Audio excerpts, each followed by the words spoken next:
1945 সাল। আমেরিকা জাপানের হিরোশিমা আর নাগাসাকিতে ফেলল পারমাণবিক বোমা। এক মুহূর্তে শহর ধ্বংস, লাখো মানুষের মৃত্যু।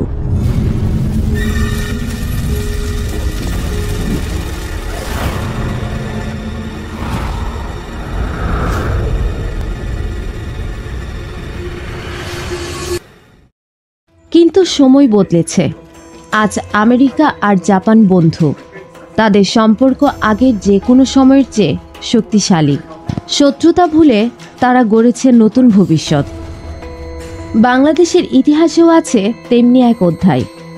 1971 সালে পাকিস্তান চালিয়েছিল গণহত্যা।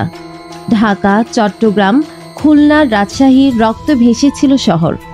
কিন্তু আজও বাংলাদেশ পারছে না অতীত ভুলতে, পারছে না ভবিষ্যতের দিকে তাকাতে। কিন্তু কেন?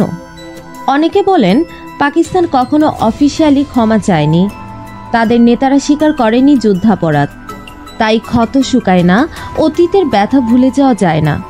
কিন্তু বাস্তবতা কিছুটা ভিন্ন। পাকিস্তান একাধিকবার দুঃখ প্রকাশ করেছে। 2002 সালে প্রেসিডেন্ট পারভেজ মুশারফ ঢাকায় এসেছিলেন এবং বলেছিলেন 1971 সালে যা ঘটেছিল তা ইতিহাসের বেদনাদায়ক অধ্যায়। এর জন্য আমি বাংলাদেশের মানুষের কাছে দুঃখ প্রকাশ করছি। 2011 সালে প্রেসিডেন্ট আসিফ আলী জারদারি পাকিস্তানের সংসদে বলেছিলেন, আমরা স্বীকার করি 1971 সালে যা ঘটেছিল তা ছিল দুঃখজনক। আমরা সেই ঘটনার জন্য অনুতপ্ত। এর আগেও 1974 সালের ত্রিপাক্ষিক চুক্তিতে পাকিস্তান লিখিতভাবে জানিয়েছিল, আমরা দুঃখিত, রিগ্রেট করছি 1971 সালের যে মর্মান্তিক ঘটনা ঘটেছে। The unity was sundered and a yawning gap was opened between you and us.